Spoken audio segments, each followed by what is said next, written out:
환율과 그리고 환율이 형성이 되는 시장,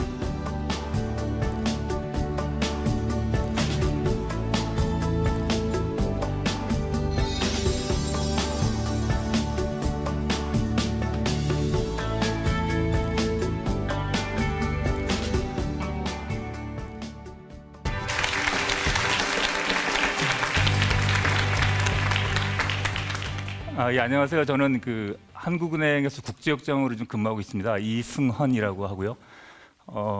제가 오늘 국제 금융시장에서 좀 중요한 화두가 되고 있는 환율과 그리고 우리나라의 외환시장에 대한 일반적인 이야기를 좀 들려드리려고 나왔고요.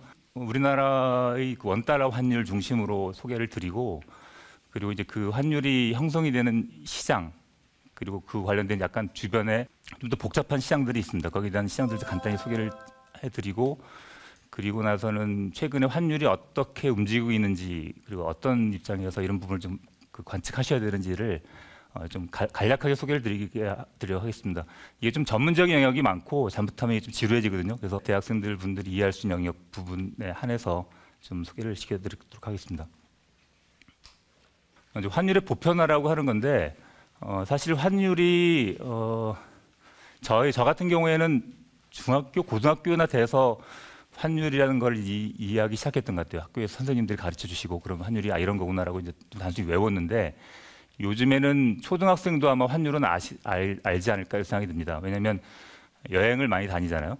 여행 다니다 보면 뭐 달러라든가 유로라든가 이렇게 여행 가서 이걸 뭐 사 먹으라 주기도 하고 그러면 이 외국 화폐에 대한 이해도 많이 높고, 이래서 과거에는 이게 상당히 전문가들 영역이었다고 볼 수가 있어요. 그래서 여기 그림에 나오지만 어떤 외환 딜러룸에 한 딜러들이 사용하는 모니터와 스크린을 묘사한 건데, 보면 뭐 여러 가지 환율 그림 숫자들이 나오고, 그래서 빨갛고 파랗고 하는 이런 환율이 계속 이게 움직일 때 수없이 많이 움직입니다. 이런 전문가들이 사용하는 영역인데, 최근엔 여기 그림에 나오듯이 여행을 가면서 또는 유학생들도 많아졌고, 또 유학생들을 둔 부모님들은 유학 경비를 환전하시는 것 때문에 은행을 자주 드나시게 됩니다. 그래서 환율이 우리 생활에 굉장히 밀접한 일상 생활의 물가같이 돼버렸다고 생각할 수 있어요. 그러니까 가게에 들어가면, 어느 뭐 샵에 들어가면, 그런데 쭉 메뉴에 가격이 나오듯이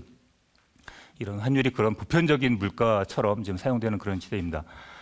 사실 근데 환율이라고 하는 건 또 깊게 들어가 보자면 국가별로 화폐 간의 교환이 필요한 상황이 벌어질 때, 교역을 한다든가 이럴 때 우리가 한 지역에 사용하는 화폐가 다른 지역에 사용하는 화폐와 다를 때 상품을 교환해야 되니까, 그러면 그쪽에 가서 필요한 재화를 구입할 때 지급해야 되는데, 그 지급 수단이 우리가 사용하는 화폐를 쓸 수 없을 거 아닙니까? 그러면 상대방 화폐를 구입해서 그걸 지급해야 되고, 이런 필요에 의해서 화폐 간의 교환이 일어나면 그때 교환 비율이 나타나게 되는 거죠. 그래서 이런 해외 여행 경비라든가 유학생 경비 같은 것들이 굉장히 자유화돼서 어떤 세간의 신고라든가 또 일정 금액이 넘어서면 어떤 불법 자금에 이용될 수 있기 때문에 그런 것에 대한 국세청 통보, 이 정도만이 지금 제약이 되어 있는 거지 실제로는 다 자유화되어 있던 이런 내용이었습니다. 그래서 그 정도로 환율이라고 하는 것들이 경제 생활에 굉장히 오래전부터 형성되어 있던 거지만, 다시 한번 말씀드리자면 점차 우리 생활에 깊숙한 곳에 들어와 있고 우리 생활이 일상생활이 됐다는 말씀을 드리는 거고요. 그렇지만 환율은 그거 이외에 그것보다 더 중요한 의미를 갖습니다. 여기 지금 일부 주요한 언론 매체의 기사입니다. 뭐 얼마 전에 나온 기사들인데, 여기 보시면 수입 물가, 여기 키워드만 보시면 수입 물가라든가 뭐 소비, 그다음에 자본 유출, 그리고 수출 기업 초비상, 또는 밑에 좀 작지만 여기 외환당국 시장 주시 이런 표현도 있고요. 이런 표현들은 결국 환율이 급변동하면서 여러 가지 우리나라의 주요 거시 변수들이 뭐 소비나 물가나 뭐 수출이나 이런 거시 변수들이 큰 영향을 받고 있다는 걸 지금 얘기하고 있고, 그것에 대해서 여러 경제 주체들이 우려를 갖고 있고 거기에 대한 관심을 갖고 있다는 걸 대변하고 있습니다. 여러분도 뭐 이런 계산 많이 봤을 것입니다. 그래서 그만큼 한마디로 정리하자면 환율이 우리 국민 경제에 상당히 영향을 주는 중요한 변수라고 하는 겁니다. 일상생활에서뿐만이 아니라 여러분들이 간접적으로 느끼게 되는 그런 여러 가지 경제생활에 중요한 변수로 작용하고 있다라는 말씀을 드리는 겁니다. 그럼 이제 그 환율이 뭔지부터 좀 시작을 해봐야 될 것 같아요. 환율이라고 하는 것들이 사실 다 알겠지만 사실 잘 모르겠거든요. 신문에 나온 용어들도 가끔 보면 좀 헷갈릴 수도 있고 그래서 환율에 대한 그 기초 개념을 약간 설명을 드리고 거기에 대한 우리의 그 일종의 그 커뮤니케이션이 좀 원활해질 수 있을 것 같습니다. 환율이라고 하면 뭐 익스체인지 레이시라고 영어로 표현하고 뭐 포린 익스체인지 레이트 이렇게 표현하기도 합니다. 그래서 교과서적인 의미로는 자국 통화와 그 외국 통화 간의 교환 비율이라고 이렇게 표현을 하지만 아까 잠깐 말씀드렸지만 결국은 외국 돈의 가격입니다. 그 은행이나 이런 데 가시면 그 전광판 같은 것들에 이렇게 환율이 쭉 나열이 되어 있어요. 몇 달러 얼마, 뭐 1100 얼마, 뭐 위안화 얼마 뭐 이렇게 또 표시가 되어 있는데 그게 환율이라고 좀 딱딱하고 어려워서 그러지 어떤 커피숍에 들어가면 거기에 있는 뭐 라떼니 아메리카노니 이러한 상품의 가격과 동일합니다. 결국 외국 돈이 얼마에 팔겠느냐라는 걸 의미하는 거고 더더구나 환율은 이게 양방향이죠. 뭐 지금 그런 소비재를 사시기 위해서 가시면 사시기 위해서만 가시겠지만 은행에 가실 때는 이런 가령 미 달러화를 사기도 하지만 여행에서 남은 그 달러를 다시 팔기도 하는 이런 경우도 있어서 사고 파는 양방향의 거래가 됩니다. 근데 대부분 이 환율이 어떻게 표시가 되냐면 이제 한국에 있는 한국은행이 아니고 한국은행 어떤 A은행에 가시면 그 뭐 여러 가지 표현이 있지만 미국 USD는 뭐 1131.96 이렇게 표시가 되어 있습니다. 이거는 우리나라이기 때문에 우리나라의 외국 돈인 미국 달러를 이렇게 표시한 것이고요. 가령 미국에 여행을 하시다가 어느 뭐 어떤 은행에 들어가셔서 거기서 이제 한국 돈을 바꾸고 싶다고 한다면, 근데 미국 어떤 그 뉴욕에 있는 어떤 은행에 가면 사실 한국 돈 바꾸기 쉽지는 않고요. 어떤 그 공항이라든가 이런 데 가셔야 뭐 바꾸실 수 있을 텐데 그러면 코리안 원하고 KRW 이렇게 표시가 되어 있으시고 거기에 0.000 뭐 82 이렇게 쭉 수수점 뒷자리까지 쭉 나옵니다. 우리나라하고 이제 이건 결국은 미국 입장에서 보면 우리나라 원화가 외국 돈이고 그걸 얼마에 팔겠느냐라는 의미죠. 그래서 결국은 환율이라고 하는 거는 외국 돈의 가격을 의미하는 겁니다. 간단하게 이해하시면 되고요. 여기까지는 별로 어려울 게 없는데 근데 이제 환율의 표시를 어떻게 하느냐는 사실 이슈가 되는 게 왜냐하면 여러분들이 이렇게 자기 지역에서 로컬이라고 그러죠. 로컬 에어리어에서 환율을 그러니까 달러 사고 파는 거에 문제가 없는데 이게 국제금융시장에서 어떤 큰 규모의 자금을 거래할 때는 어떤 내가 지역에서 누가 로컬이고 누가 외국 돈인지가 정해지지 않지 않습니까? 그냥 사고 파는 거죠. 이렇게 되면 이걸 어떻게 표시하느냐가 혼동스러울 수 있고 그거를 기준을 정하게 됩니다. 그래서 어떤 국제금융시장의 관행이라고 하는 거는 두 가지의 그 통화의 쌍으로 환율을 표시하게 되어 있습니다. 그래서 첫 번째 앞에 나오는 것이 기준 환율 베이스 커런시라 그러고 두 번째 나오는 것을 이제 뭐 로컬 커런시 또는 뭐 어떤 쿼드 커런시라고 표현합니다. 그래서 이 가운데 뭐 슬래시를 두기도 하고요, 뭐 대시를 두기도 하고 또는 아무것도 없이 그냥 USD, KRW 이렇게 연결해 쓰기도 하면 그거는 앞에 것들을 기준 환율을 기준으로 표시된 환율이다 이렇게 생각하시면 됩니다. 근데 크게 이 환율의 표시에는 그 두 가지 방법이 있습니다. 직접 표시법과 가지 표시법이 있고 각각 뭐 인디렉트 쿼트와 다이렉트 쿼트, 인다이렉트 쿼트 이렇게 얘기하는데 여기 보시면 그 6개의 통화 환율에 대해서 이렇게 표시를 했는데 중요한 거는 이쪽 직접 표시법은 USD가 다 왼쪽에 기준 통화로 되어 있다는 점이고 그 오른쪽에 간접 표시법은 USD가 다 오른쪽에 있습니다. 뒤에 나와 있습니다. 이거는 어떤 의미냐면 이제 사실은 국제금융시장에서 원화가 달러가 통화끼리 거래가 될 때 거의 USD 그러니까 미국 달러를 대상으로 거래가 됩니다. 그러니까 예를 들면 원화와 유로화가 또는 유로화와 파운드화가 거래되지 않습니다. 물론 소수는 있지만 대부분은 USD 달러를 대상으로 거래가 이루어집니다. 그럼 USD와 가령 그 코리안 원이 거래가 되면 이때는 다 USD를 앞에 세워서 이렇게 표시를 하게 돼요. 이걸 직접 법이라 하는데 USD와 예를 들어서 GPB가 이제 그레이트 브리튼 파운드라고 해서 이제 영국의 파운드화인데 두 개 거래가 되면 이거를 USD를 먼저 표시하고 GBP를 뒤에 하는 게 아니고 이건 거꾸로 표시를 해요.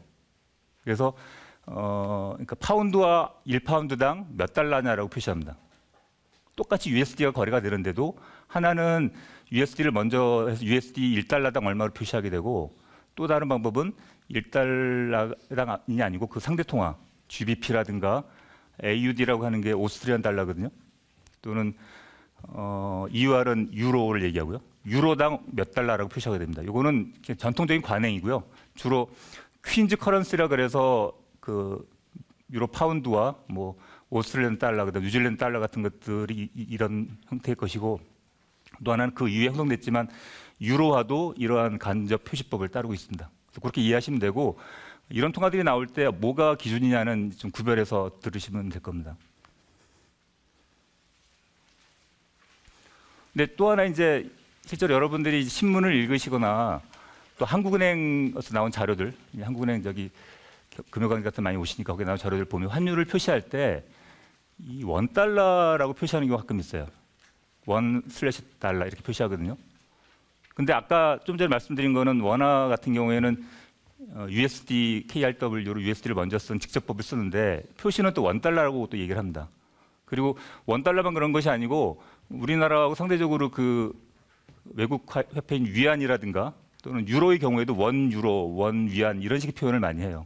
근데 이거는 무시하셔도 됩니다. 똑같이 환율 자체는 직접법으로 표시를 합니다. 외국 통화 일 단위당 원화로 얼마냐라는 가격을 쓰는 건데, 그냥 표현상 원화를 먼저 쓰는 이런 관행이 우리나라에 존재합니다. 뭐 예를 들어서 뭐 한일 관계니 뭐 한미 동맹이니 이런 식으로 해서 한자를 앞으로 빼는 이러한 컨벤션하고 비슷한 의미라고 생각하시면 되고요. 그건 혼동하실 필요가 없고, 그다음에 또 하나 주목해 보실 거는 일본 엔화는 100엔당으로 보통 표시를 합니다.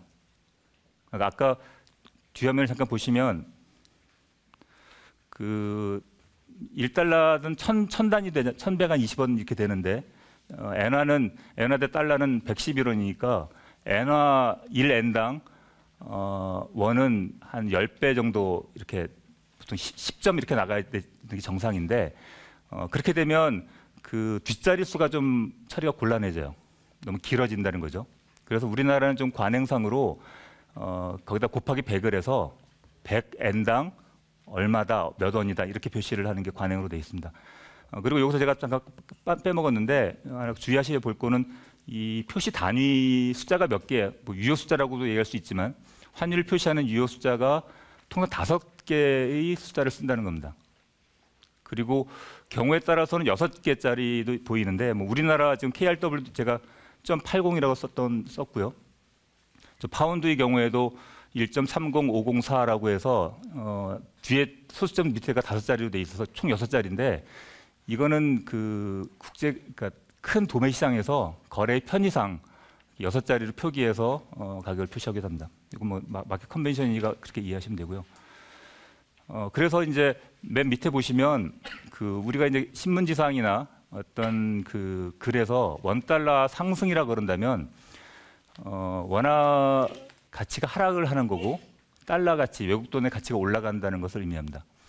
그렇지만 만약에 이제 유로 환율 상승 이렇게 되면 유로 값이 올라가고 유로 달러 상승이라 한다면 유로 값이 올라가고 달러 값이 떨어지는, 그래서 아까 간접법과 직접법의 차이에 의해서 그 표현이 약간 혼동될 수 있으니까 그건 마켓 컨벤션을 이해하시면 그런 건 이해할 수 있고요. 그래서 그러한 그 환율 자체의 상승과 하락에 따른 그 표기법이 약간 혼란을 주기 때문에 요즘은 어떤 식의 표현을 많이 쓰냐면 뭐 원화 가치 상승, 달러 가치 하락 뭐 이런 식으로 그 해당 통화를 그냥 인용해서 그 가치가 올라가느냐 내려가느냐, 뭐 원화값 상승이다, 원화값 하락이다 이런 식의 표현을 많이 씁니다.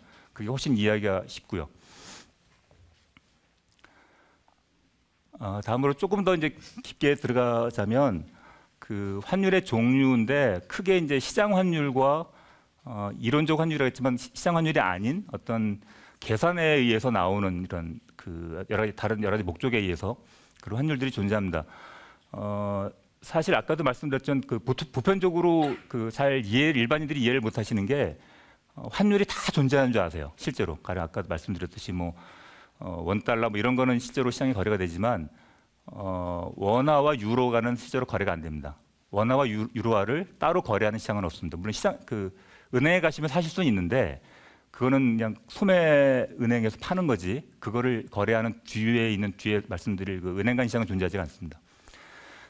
그래서 시장 환율과 기타 환율을 좀 구별해 보실 필요가 있는데 오늘은 주로 시장 환율을 중심으로 좀 설명을 드릴 거고요.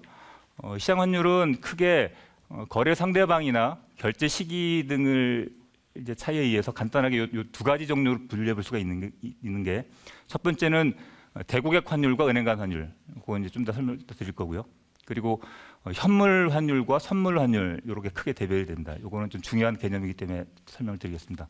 그리고 기타 이론적 환율이라고 하는 부분에서는 재정 환율이라고 하는데 이건 아비트라지 뭐 익스체인지 레이트 이렇게 얘기합니다. 이거는 두 개의 환율을 계산합니다. 그러니까 예를 들어서 은행 가셔서 유로를 사시려고 그럴 때 아까 말씀드린 유로와 원화는 거래가 안 되거든요. 시장에서 형성된 공정된 그런 균형 그런 가격 존재하지가 않는데 어떻게 하냐면 유로 달러 환율과 달러 원화 환율을 갖고 그걸 서로 곱합니다. 그러면 원화와 유로 1단위당 원화의 값이 나오는 거죠. 왜냐하면 유로당 달러 값이 있고 달러당 원화 값이니까 이걸 곱해버리면 1유로당 몇 달러가 나오는 겁니다. 그리고 또 예를 들어서 원엔 환율 같은 경우에는 1달러당 몇 원하고 1엔당 뭐 물론 100엔이지만 1엔당 몇 원이 있지 않습니까? 요거는 나눕니다. 원달러를 N달러로 나누면 그게 10점 몇몇으로 나오고 거기다 100을 곱하면 원엔 환율이 나옵니다. 이거는 이런 걸 우리가 재정 환율이라 그래요. 실제로 거래되진 않지만 두 개의 다른 환율을 곱하거나 나누고 해서 그 다른 달러가 개입되지 않은 달러를 뺀 다른 그 거래 통화 간의 환율을 구해서 그걸 가지고 거래를 하거나 하는 경우가 생기는 이런 것들 재정 환율이라고 합니다. 그 대표적인 것들이 뭐 EU, 유로 하고 파운드 환율도 굉장히 국제금융시장에서 중요한 통화임에도 불구하고 자체적으로 거래되는 시장도 있지만 그 규모는 보다는 달러를 매개로 한 시장이 훨씬 크기 때문에 거기서 나오는 환율이 더 압도적으로 작용을 하게 되고 설사 다른 이런 재정 이걸 이중통화라 그러거든요. 파운드화와 유로화는 달러를 뺀 거래되는 거래를 우리가 크로스 커런시라고 하는데 이중통화 환율도 실제로 존재하긴 하지만 여기서 나온 환율과 달러, 유로 파운드 간의 요 환율 간에 서로 재정 관계가 존재합니다. 시장에서 이렇게 조정이 되게 되어 있어요. 그래서 그런 것들을 개념 우리가 재정 환율이라고 그러고 실효 환율이라고 하는 거는 어떤 우리나라 원달러를 예를 들어서 우리나라가 여러 나라 교역국이 있지 않습니까?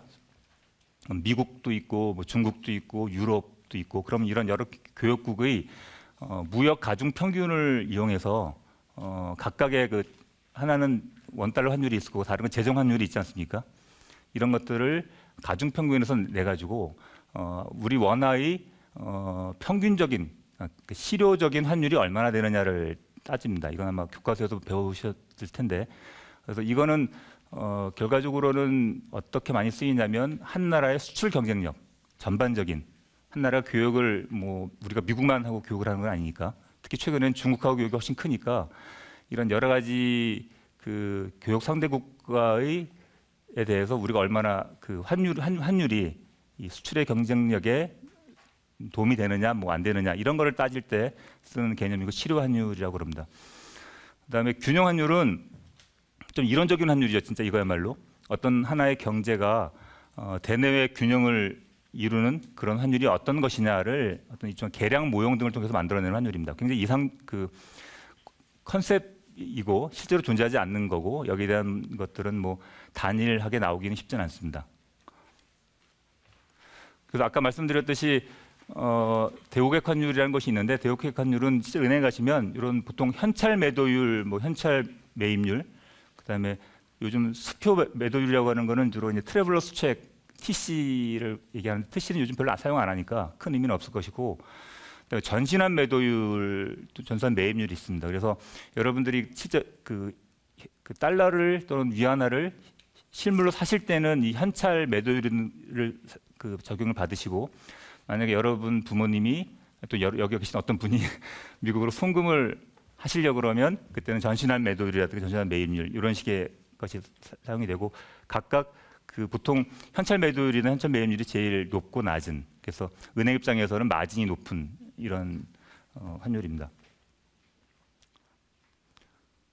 그리고 여기 보시면 중간에 매매 기준율이라고 있는데, 이 매매 기준은 실제로 고객한테 적용하는 그 환율은 아니고요. 아까 말씀드렸듯이 은행 간 시장에서 형성이 되면 그 은행 간 시장에서 나온 환율을 각 은행에서 매매 기준율을 계속 내고, 그 매매 기준율의 일정한 스프레드를 가지고 이런 현찰률이라든가 전신율이 결정이 됩니다. 그래서 이 매매 기준율이 계속 움직이게 되는데, 이거는 은행 간 환율하고 거의 연계되어 있다고 보시면 됩니다. 근데 이게 은행 간 환율이 계속 움직이니까 이 매매 기준율도 계속 움직이고, 따라서 이러한 그 현찰 매도 매입 이런 그 대고의 환율도 계속 변하게 되는 이런 걸 보실 수 있어서 하루 중에도 언제 사느냐에 따라서 환율이 변할 수 있습니다. 그래서 이거는 그 아까 말씀드린 대고의 환율과 은행가 환율을 도식화시킨 거고요. 맨 오른쪽이시죠, 보실 때 오른쪽에 있는 것이 은행 간 시장인데, 은행 간 시장은 이런 구조, 우리나라 같은 이런 구조로 되어 있습니다. 그래서 여기 외국한 은행이 참여를 하고 주로 외국한 은행 간에 거래를 하는데, 가운데 외국한 중개회사라고 있습니다. 그래서 외국한 중개회사는 우리나라는 10개 정도가 있지만, 실제로 그 이런 현물환 거래를 중개하는 회사는 2군데가 있습니다. 서울 외국한 중개와 한국자금중개라는 회사 2군데서 각 이런 외국한 은행에 거래하는 단말기를 제공하고 거기에 따른 호가를 제공하면서 그 안에서 환율이, 그러니까 딜러 간에 사고 팔면서 환율이 결정이 되게 됩니다. 그리고 외국한 은행이라는 용어 자체가 약간 어색하실 텐데, 은행 대부분 은행입니다. 국내 은행과 외국 은행, 국내 지점이고, 거기에 종금사라고 종금 업무를 하고 있는 것이 2군데가 아직 있습니다. 이런 부분을 포함해서 우리가 외국한 은행이라고 얘기를 하고요. 그게 한 63개인가 하는 기관이 지금 참여를 하고 있고, 맨 위에 한국은행도 있는데, 한국은행도 이 시장에 가끔 들어갑니다. 들어가서 사고 파는데, 이거를 중앙은행의 개입, 인터벤션이라고 합니다. 이거는 저희는 뭐 어떤 그 시장 가격에 영향을 주려고 들어가는 건 아니고, 어떤 너무나 어떤 쏠림 현상에 의해서, 심리적인 어떤 쏠림에 의해서 환율이 급변동해서 시장이 잘 형성이 안 되거나 시장이 급변동해서 어떤 그것이 경제 생활에 악영향을 줄 경우가 있을 경우에, 그런 경우에 시장을 안정화시키는 그런 목적으로 개입을 하고 있습니다. 그리고 이제 아까 말씀드린 현물환율, 선물환율인데요. 선물환율이 조금 약간 어려운 개념인데, 이제 선물환율 정도를 이해하시면 환율은 이제 좀 안다 이렇게 얘기하실 수 있습니다. 뭐 간단한데, 현물환율은 여기 써 있지만, 매매를 딜러들이 거래를 한 이후에 2영업일 이후에, 영업일 기준으로 2일 후에 결제가 일어나면 이걸 우리가 스팟 레이시라고 합니다. 그래서 현물환이라고 그러고, 2일을 초과하는 그 결제일 경우에는 다 선물환이라고, 포워드라고 그럽니다. 포워드 레이시라고 그러는데, 여기서 결제라고 한다면 이제 어떤 딜러가 거래를 하게 되면 그 거래를 약정을 체결하고 나중에 딜리버리, 그러니까 실제로 원달러 같은 원화와 달러를 서로 주고받는 행위를 하게 되는 이걸 결제라고 그럽니다. 결제를 하는데, 원화의 경우에는 한국은행에 있는 각 은행에 결제 계좌가 있습니다. 당좌 계좌라고도 하고 지준 계좌라고 하는데, 여기를 통해 서로 돈을 주고받게 되고요. 그다음에 달러의 경우에는 대부분 뉴욕 소재 그 큰 은행들이 있습니다. 이게 주로 커레스펀던트 뱅크라 그래서 주로 이런 달러화의 결제를 수행하는 그런 그 환은행들이 있고, 이 은행들에 있는 계좌를 통해서 서로 달러를 주고받게 되는 이런 게 됩니다. 그래서 그게 완료가 되면 한 거래가 끝나는 이런 구조입니다. 여기 보시면 선물한 이 그림이 약간 복잡한데, 그 위에 보면 outright forward라 그래서 이거는 그냥 선물한 자체만 있는 거래이고, 그 밑에 있는 건 swap forward라 그래서 약간 여기는 어려워집니다만, 이제 스왑이라 그래서 현물환과 선물환을 동시에 거래를 하는 거래가 많이 있습니다. 이런 경우를 지칭해서 우리가 스왑 포워드라 그래서, 이건 뒤에 다시 한번 제가 간단히 설명을 드리겠습니다. 그리고 아웃라이트 포워드의 경우에는 일반 선물환 거래와 차액 결제 선물환 거래라고 2개로 대별이 됩니다. 그래서 우리가 밑에 있는 차액 결제 선물환의 경우는 NDF, Non-Delivery Forward라고 얘기를 하는데, 2개의 차이는 아까 NDF를 Non-Delivery라고 해서 딜리버리를 안 한다는 뜻입니다. 그러니까 현물을 서로 주고받지 않습니다. 달러와 원화를 사고 팔았는데 실제 원금은 교환하지 않고 나중에 선물하니까 한 달 뒤나 뭐 1년 뒤나 이렇게 결제일이 다가오면 그 당일날 있는 원달러 환율이 있지 않습니까? 그리고 지금 체결한 날에 환율이 있고 그 환율 간의 차이가 있지 않을 거예요. 있을 텐데 그 차이에 대한 가격을 정산만 합니다. 그래서 그걸 차액 결제라고 표현을 하는 거고요. 그리고 결제 금액은 원화를 사용하지 않고 대부분 미달러화를 사용하게 됩니다. 그래서 이거는 우리나라에서 그 원화를 이용한 현물한 거래를 할 수 없는 비거주자, 역외 시장에서의 비거주자들이 우리나라 환율을 이용해서 뭐 거래를 하고 싶을 때 이런 NDF 거래를 사용하고 이게 상당히 중요한 시장이 되었습니다. 그래서 나중에 실제로 이런 기업이라든가 이런 뭐 금융시장 실무에 나설 분들은 이쪽을 많이 이제 이용하시게 될 겁니다.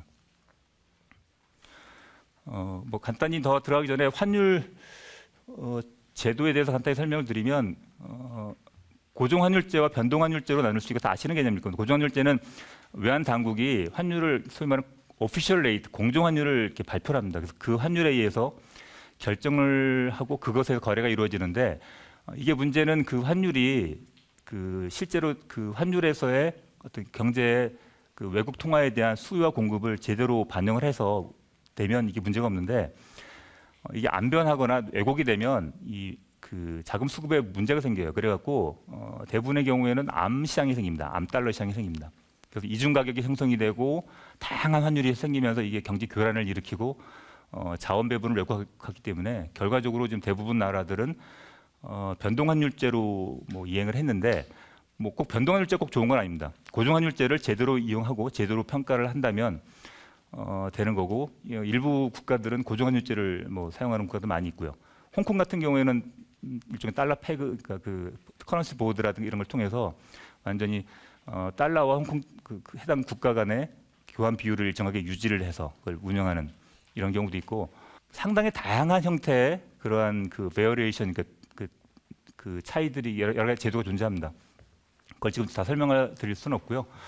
우리나라의 경우에도 옛날에 1940 해방 이후에 10월 달 정도부터 우리나라도 환시장이 형성이 돼서 쭉 되어 왔는데 처음 고정환율 때부터 시작을 해서 쭉 많은 변천을 겪어왔고 뭐 중간에 뭐 베스켓 제도 같은 것들을 한 두어 번 썼고 우리는 97년에 그 외환위기 바로 직후입니다. 97년 저희가 12월 3일인가가 아마 IMF에 그 구제금융을 신청해서 결국 150억 불 정도의 그 론을 받았는데 그때 그 IMF에서 저희한테 그 제시한 조건 중에 하나가 환율을 변동환율제로 바꾸라는 거였습니다. 그래서 환율을 우리나라 통화를 그러니까 디프레이션 시켜서 절하시켜서 수출을 촉진하고 그러면서 경상수지의 부분을 회복시키는 그러한 중요한 결정을 내렸고 그때부터 우리나라는 자유 변동 환율 제도로 이행이 되어 있습니다. 그리고 아까 우리나라 외환시장을 잠깐 소개시켜 드리는데 그 좀 어렵습니다. 이쪽은 상당히 어렵고 여러분들이 뭐 굳이 여기까지 알 필요는 없는데 맨 위에 보시면 현물한 선물하는 말씀드렸던 거고요. 그 결제일에 따라서 스팟과 포워드를 나뉜다고 말씀드렸고 그 밑에 보면 외환 수합, 통화 수합, 통화 옵션 이런 거래가 있습니다. 이거는 이제 장외 거래인 경우는 오버 더 카운터라고 그래서 은행끼리 어떤 중개사를 두거나 안 두거나 이렇게 실제 어떤 거래소가 존재하지 않는 시장이고 장내 시장을 해서 뭐 한국 거래소 자체에 이런 그 상품이 상장이 되어 있고 그 거래소의 내 규약의 어떤 규칙에 의해서 거래가 되는 것이 있습니다. 그걸 장내 거래를 하는데 대부분은 이 외환은 장외 거래 OTC 마켓에서 이루어지고요. 그 중에 이제 아까 말씀드린 현물환과 선물환 이외에도 이 외환 수합과 통화 수합이 굉장히 중요합니다. 옵션은 사실 크진 않은데 옵션도 뭐 복잡한 상품을 만들 때는 이것이 이용이 됩니다만 주로 외환 수합 이거를 FX라고 합니다. FX 수합이라고 그럽니다. 그리고 통화 수합은 커런시 수합이라고 그래서 이건 아마 그 책을 보시면 좀 이해가 되시고 제가 여기서 다 설명드리기 좀 어렵습니다. 그런 시장이 있는데 이 규모를 잠깐 보시면 현물환 시장 제가 2000년 10년대부터 끊어서 보면 일평균 거래액인데 거의 뭐 190억 불 수준을 상당히 계속 유지하고 있습니다. 이거는 중개 거래를 다 포함한 건데 그 증거거래, 직거래를 그리고 대구액 거래 다 포함한 거래인데 실제로 그 아까 말씀드린 그 두 개의 중개사를 통해서 매일매일 그 이루어지는 그 규모만 해도 한 80억 불 이상이 넘어갈 때가 대부분입니다. 작년 통계를 보니까 중개회사를 이용한 중개거래를 이용한 게 한 80억 불 되는데 이게 작은 규모가 아니고요. 그다음에 그것과 더불어서 이 선물안이라든가 의안 수합 거래도 상당히 많습니다. 저기 거의 현물안만큼 비교될 정도로 많이 이루어지고 선물안의 경우에는 주로 이제 해지용으로 환변동을 해지하기 위한 용도로 주로 사용이 됩니다. 해지라는 말 이제 뭐 아시는 분은 잘 아시겠지만 환변동 위험이라고 하는 건 현재 제가 어떤 그 거래를 할 때 현재 환율은 알지만 3개월 뒤에 환율을 저희가 모르지 않습니까? 근데 제가 필요한 달러는 3개월 후에 필요를 해요. 그때 어떤 자금 흐름이 있을 수 있어요. 달러를 제가 필요를 하거나 달러가 생겨서 달러를 팔아야 되거나. 근데 지금 얼마인지 모르잖아요. 근데 지금 계속 내가 달러를 사기 위해서 돈을 갖고 있는데 나중에 이 달러를 비싸게 살지 싸게 살지 잘 모르겠어요. 또는 지금 3개월 후에 달러 캐시플로우가 존재해서 가령 1,000만 불을 어느 회사가 여기서 받게 되어 있는데 이게 나중 환율이 얼마냐에 따라서 저한테는 큰 이익이 되기도 하고 큰 손해가 되기도 합니다. 이런 것을 우리가 환변동 리스크라고 그러는데 이거를 해지한다라고 하는 거는 미리 지금 3개월 후에 선물 환율을 시장에 나는 선물 환율을 미리 거래를 해버리는 거죠. 그럼 3개월 후에 저는 그 정해진 환율로 결제가 이루어지지 않습니까? 그럼 그때 되니까 그 3개월 후에 캐시플로우에 대한 어떤 그 금액이라든가 이윤이 정해지는 거죠. 이런 걸 우리가 소위 말하는 해지라고 하는데 그 목적으로 선물안이 이루어지고 이게 우리나라가 그 조선사들이 이제 그 선박을 많이 만들어서 옛날에 많이 팔 때 조선사의 그 수출 대금이 상당히 늦게 들어와요. 선박 건조 자체가 굉장히 시간이 오래 걸리는 데다가 그렇기 때문에 들어온 돈이 오래 걸리니까 미래에 발생할 캐시플로우, 달러 캐시플로우가 많으니까 이것이 그냥 놔두면 얼마의 그 캐시플로우가 생길지를 모르는 이런 상황이 됐고 그래서 이거를 선물안으로 많이 팔게 됐습니다. 그러니까 이런 경우에 선물안이 많았고 요즘에는 그 규모가 많이 줄었습니다만 그래서 그런 용도로 주로 쓰이고 외환 수합은 아까 말씀드렸듯이 현물안과 선물안을 동시에 사용하게 되면 어떤 효과가 있냐면 근데 제가 달러가 있잖아요. 달러를 팔아요. 팔고서 3개월 후에 다시 달러를 사는 거래를 선물안 매입 거래를 합니다. 하나는 현물안을 팔고 선물안을 사게 되면 3개월 후에 어떤 효과가 되냐면 제가 달러를 누구한테 팔고 다시 받지 않습니까? 그럼 달러는 3개월에 다시 달러가 생기죠. 똑같이 뭐 100만 불, 100만 불이 있는데 제가 요 있는 달러를 활용할 수 있는 기회를 생기게 되고 일종의 달러의 그 대차 거래가 이루어지는 셈입니다. 그래서 현재 현물환율과 선물환율의 차이가 생기게 되면 그 차이를 이용해서 자금을 이용할 수도 있고 운영할 수도 있고 또는 그걸 이용해서 자금을 내가 필요한 대로 차입을 할 수도 있습니다. 현선물안의 차이가 생기고 이런 차이를 이용해서 해외 투자를 하게 되는데 이렇게 되면 그 어떤 환위험에서 해지가 되고 결과적으로는 어떤 이자의 그 효과만 낳는 이런 형태의 거래가 됩니다. 그래서 그건 간단하게 설명을 드렸고요.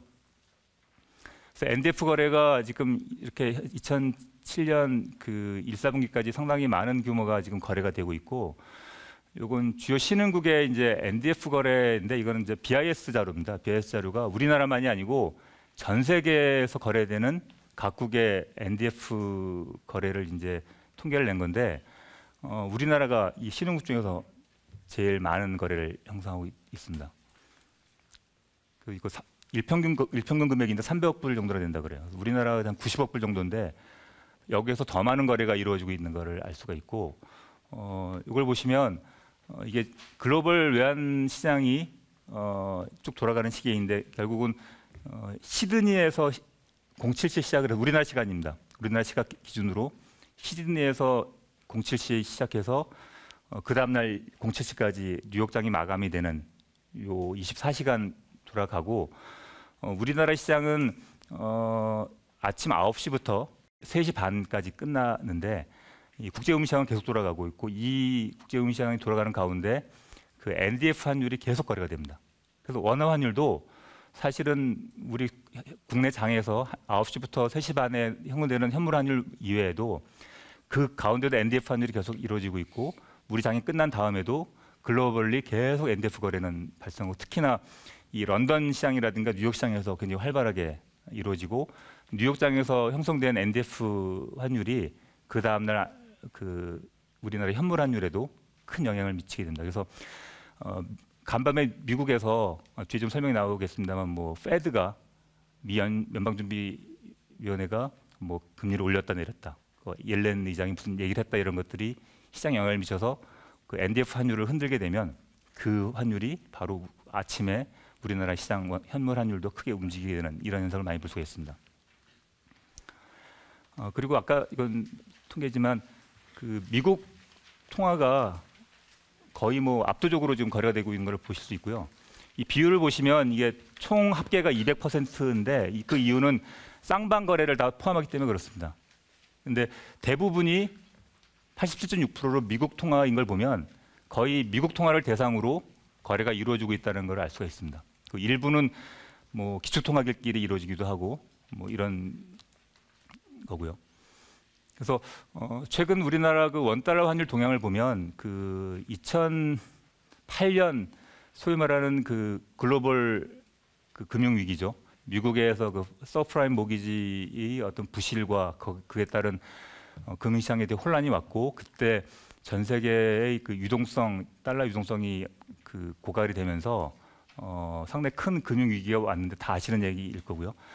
그런 가운데서 환율이 1,500원대까지 올라갔다가 지금은 거의 안정이 됐는데 대부분 이 초기에는 이런 피크들이 존재하는 이런 것들은 대부분 국제금융시장의 불안 시기에 서유럽의 남유럽 쪽에 뭐 그리스라든가 포르투갈이라든가 이런 그 국가들이 어떤 재정 위기를 났을 때나 뭐 또는 2014년, 13년 이때는 뭐 저기 신흥국들이 그 미국이 금리 인상을 이제 시도한다 그러니까 그때 어떤 시장이 혼란이 나면서 외화 자금이 각 신흥국에서 빠져나가는 소위 말해 자본 유출이 발생하면서 그때 혼란이 있을 때 한국도 어떤 신흥국의 범주에 있었고 우리나라에 들어와 투자된 자금들이 빠져나갈 우려가 생기면서 그때 환율이 올라가는 이런 대부분 피크들은 그런 국제금융시장의 리스크들을 많이 반영해서 올라가 있습니다. 반면에 지금 최근에 약간 올라가는 것들은 그런 리스크들이 이제 많이 죽었음에도 불구하고 이제 미국에서 그 페드가 연준이 이제 금리 인상을 시작을 하고 계속 올리겠다는 스케줄 발표에 따라 미국 달러가 강세를 보이는 이런 현상을 보였고 작년에는 그 트럼프 대통령이 당선이 되면서 미국의 성장 촉진 정책을 펼 거라는 예상이 강하게 나오면서 거기에 따른 미달러가 강세를 보이고 그에 따라서 원달러 환율이 올라가는 이런 식으로 좀 형태를 보이고 있습니다. 각각의 이제 최근 추이는 더 자세히 말씀드릴 수 있겠지만 뭐 그건 오늘의 강의의 목적은 아닌 것 같고요. 그리고 전반적으로 원화는 빨간 선인데요. 2009년 그 금융위기 이후에 상당히 스테이블한 그 안정적인 흐름을 보였다고 볼 수 있습니다. 다른 나라, 다른 신흥국에 비해서 뭐 더 높이 올라갔지만 지금 저희 원화보다 이거는 가치 기준으로 제가 변환한 건데 더 떨어져 있고 다른 신흥국들도 이때 보면 13년, 14년에 어떤 신흥국 위기 때 주로 많이 그 가치가 떨어졌지만 원화는 그때도 상당히 높은 가격을 유지하는 이런 안정적인 형태를 보고 있다는 특징으로 말씀드릴 수 있고요. 실효 환율 아까 잠깐 말씀드렸지만 실효 환율 측면에서 보면 다른 나라들이 환율이 보다 우리나라 환율이 더 안정성을 유지했기 때문에 실효 환율 자체는 상대 국가, 교육 국가의 그 가중평균 환율이니까 올라가는 형태를 보이고 있습니다. 그래서 실효 환율은 이건 BIS에서 발표하는 실효 환율인데 실효 환율은 다만 주의하실 거는 어떤 기준 시점 대비에 더 절상됐느냐 절하됐느냐를 의미하지 그 자체가 100을 넘었다 낮다가 중요한 의미를 갖지는 않습니다. 그래서 환율의 변동 요인은 한 세 가지 정도로 제가 요약을 할 수 있을 것 같아요. 하나는 거시 경제 정책이라고 위에 표시를 했고 두 번째는 경제 펀더멘탈이고 세 번째는 기대 심리의 변화입니다. 이건 여러 뉴스를 통해서 미래에 대한 예상이 바뀌는 이런 형태를 의미하는 건데 예를 들어서 경제 펀더멘탈의 경우에는 대표적인 게 우리나라 환율이고요. 여기 이제 하늘색 이 부분이 경상수지입니다. 우리나라 경상수지가 11년, 12년부터 상당히 많은 금액이 지금 유입이 되고 있습니다. 흑자를 보이고 있고 연간 100억 불 넘는 때도 있었고 지금 약간 줄고 있습니다만 경상수지가 흑자가 많다는 얘기는 그만큼 수출업자들이 그 벌어서 환율 시장에 내놓는 그 그 돈이 많다는 거, 달러가 많다는 거, 그건 결국은 환율 하락 요인이고 워낙 강세 요인입니다. 이런 측면이 있고 이런 것을 기반을 하겠지만 무디스 같은 신용평가 회사에서 우리나라 신용등급이 올라가고 이것 또한 우리나라 원화 가치의 상승을 일으키는 환율이 하락하는 이런 영향을 미쳤고요. 그다음에 최근에는 미연준의 투하 정책 정상화 과정 속에서 연준이 금리를 올리고 여기 지금 이렇게 2008년 때 내렸다가 지금 끝에 올라가는 형태의 어나운스를 계속 하고 있는데 이에 따라 그 원화 환율이 약세로 가는 그러니까 밑달러가 강세를 보이는 이런 형태를 보이고 있습니다. 그리고 마지막에는 최근에는 이제 북한 관련 뉴스들이 종전에는 북한이 뭐 어떤 뭐 미사일을 쐈다든가 이런 것이 시장에는 영향을 많이 안 미쳤는데 최근에는 좀 영향을 미치는 상황인데 뭐 핵 관련되고 또 ICBM 같은 미국을 겨냥한 이러한 실험들이 있으면서 이런 것들이 시장이 조금 긴장하는 이런 모습을 경계하는 이런 모습들을 보이고 있습니다.